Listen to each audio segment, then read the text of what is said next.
Hello everyone, this is Darksnova here. This time I'm going to review Legacy of the Jedi, which is a young adult novel written by Jade Watson. Like the Jedi Quest novels, this isn't too hard to find. I mean, there's multiple ways you can find it, whether it's an omnibus that comes with Secrets of the Jedi, or you can buy it digital. It's one of the easier young adult novels to find that are out of print. Anyway, what is the story? Well, I'm not going to tell you everything that happens, considering you're going to have to read it yourself.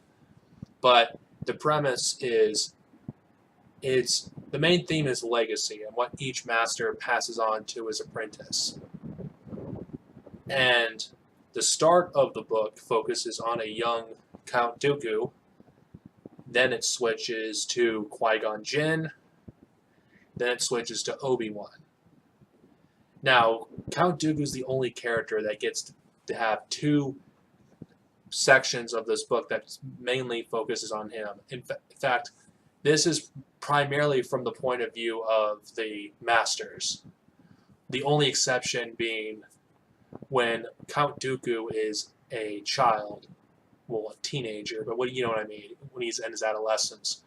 So, I believe it was brilliant how she did this, because she set up what kind of person Dooku would ultimately become by showcasing some of his personality traits, how it manifested itself in a prideful and arrogant 13-year-old Padawan, which that was what Dooku was. And considering the fact that there's very little material written about Count Dooku at this period of his life,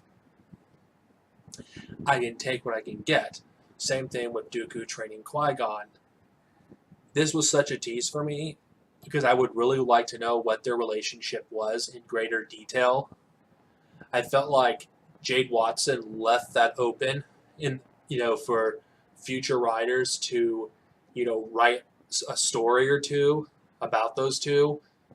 Unfortunately, that never manifested itself. Unfortunately, we'll never get that opportunity to get those two together, because we don't know what their relationship was like in great detail. We know everything we need to know about Obi-Wan and Qui-Gon. It's been covered in great detail in the Jedi Apprentice novels, but I wish we would have gotten some of that detail with Qui-Gon and Dooku. But this also actually, adds more context to the Jedi Apprentice series with Xanatos, because one lesson Dooku passes on to Qui-Gon is betrayal. And Qui-Gon was betrayed by Obi-Wan and Xanatos. And etc. Now, the last part of the story, which is probably my least favorite part of it, even though it was good too, took place during the Clone Wars. We see Dooku and the person that was his friend, they're as old men. And I'm not going to spoil the ending, but this essentially implies that Obi-Wan needs to let Anakin go and go his own way. And yeah, I felt this was a good story. As a standalone novel, I think it's really good. I do think some knowledge may be lost, maybe in the Qui-Gon Obi-Wan section, because you're not going to know who Xanatos is. But I feel like, for the most part, I think you'll be able to fully enjoy this novel without actually having to read the Jedi Apprentice series. And I do think this is worth tracking down. It's not very hard to find, like I said early in this video. I believe you can get it on Kindle, correct me if I'm wrong, but you also can get it with an omnibus, which comes with both Legacy of the Jedi and Secret of the Jedi, so you get two for the price of one, which I'll cover Secrets of the Jedi sometime in the future.